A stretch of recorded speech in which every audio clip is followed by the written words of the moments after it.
Bonjour à tous et bienvenue pour une nouvelle histoire.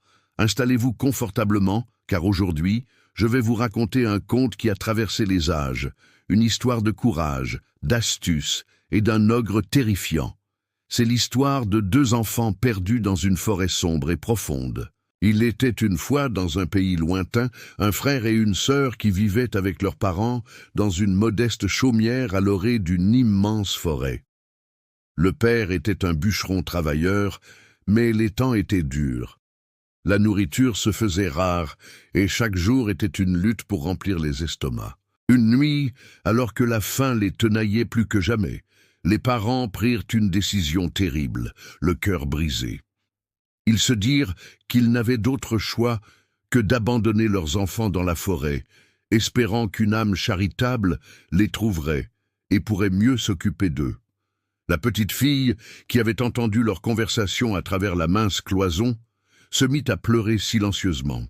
Mais son grand frère, courageux et malin, la rassura. « Ne t'inquiète pas, lui chuchota-t-il, j'ai un plan. » En pleine nuit, il se glissa hors de la maison et remplit ses poches de petits cailloux blancs qui brillaient sous la lune. Le lendemain matin, à l'aube, la famille s'enfonça dans la forêt sous prétexte d'aller chercher du bois. Tandis qu'il marchait, le garçon laissait tomber un par un les petits cailloux blancs de sa poche, créant un chemin scintillant derrière eux. Arrivés au cœur de la forêt, les parents leur dirent d'attendre là pendant qu'ils allaient couper du bois un peu plus loin. Les enfants attendirent, mais leurs parents ne revinrent jamais. La nuit tomba, et la forêt devint un lieu effrayant, rempli de bruits étranges et d'ombres dansantes. La petite sœur était terrifiée, mais son frère la prit par la main. « N'aie pas peur, dit-il. Regarde. » Il lui montra les petits cailloux blancs qui, éclairés par le clair de lune, brillaient comme de petites étoiles sur le sol. Ils suivirent la piste de cailloux, et après une longue marche, ils retrouvèrent le chemin de leur maison. Leurs parents, rongés par le remords, furent à la fois stupéfaits et soulagés de les revoir. Hélas, la misère ne les quitta pas. Quelques semaines plus tard, la faim était encore plus grande et les parents décidèrent de tenter à nouveau leur chance. Cette fois, la porte était fermée à clé et le garçon ne put pas sortir pour ramasser des cailloux. Au lieu de cela, il garda le petit morceau de pain que sa mère lui avait donné pour le déjeuner. Le lendemain, alors qu'il s'enfonçait encore plus profondément dans la forêt, il émietta le pain derrière lui, espérant créer une piste comme la première fois. Mais ce qu'il n'avait pas prévu, c'est que les oiseaux de la forêt, affamés eux aussi, mangeraient chaque miette. Quand les parents les abandonnèrent une seconde fois, les enfants se retrouvèrent seuls, et cette fois, il n'y avait plus de chemin pour rentrer.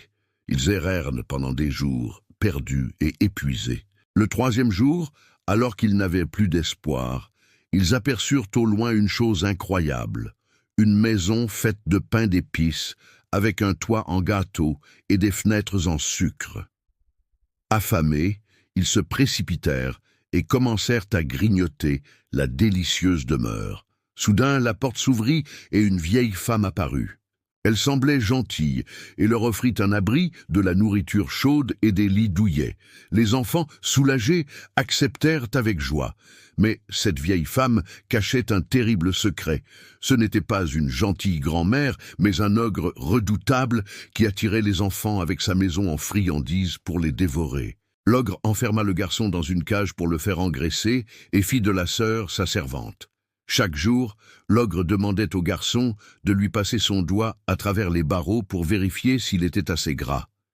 Mais le garçon, très rusé, lui tendait à chaque fois un petit os de poulet. L'ogre, qui avait une très mauvaise vue, se plaignait toujours. « Tu es encore trop maigre. Quand vas-tu donc engraisser ?»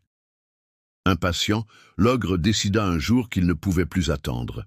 Il ordonna à la petite fille d'allumer le grand four. « Nous allons le faire cuire aujourd'hui, qu'il soit gras ou non, » gronda-t-il. Le cœur de la fillette battait à tout rompre. Elle savait qu'elle devait agir vite. L'ogre lui dit de vérifier si le four était assez chaud. Comprenant que c'était un piège pour la pousser à l'intérieur, elle fit semblant de ne pas comprendre. « Comment fait-on ? Je suis trop petite, je ne vois pas le fond, » dit-elle innocemment. L'ogre, exaspéré, s'approcha du four.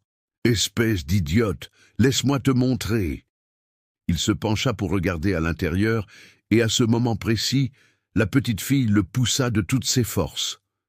Elle referma la lourde porte du four derrière lui. Libérée du monstre, elle courut délivrer son frère. Avant de partir, ils explorèrent la maison de l'ogre et découvrirent une pièce remplie de coffres contenant des perles et des pierres précieuses. Ils remplirent leurs poches de ce trésor inestimable. Avec leurs poches alourdies par les richesses, ils quittèrent enfin cette maison maudite et se remirent en route. Après avoir marché longtemps, la forêt commença à leur sembler plus familière. Finalement, ils aperçurent leur maison au loin. Ils coururent et retrouvèrent leur père seul. Leur mère était partie, et leur père les accueillit avec des larmes de joie et de regret. Grâce au trésor de l'ogre, ils n'eurent plus jamais faim. Ils vécurent tous ensemble, heureux, et le souvenir de leur aventure, bien que terrifiant, leur rappela toujours la force de leur courage et de leur amour fraternel. Et c'est ainsi que se termine notre histoire. Merci de m'avoir écouté jusqu'au bout. Si cette histoire vous a plu, n'oubliez pas de laisser un pouce bleu, de commenter pour me dire ce que vous en avez pensé, et surtout de vous abonner à la chaîne pour ne manquer aucune de nos prochaines aventures. À très bientôt pour un nouveau conte.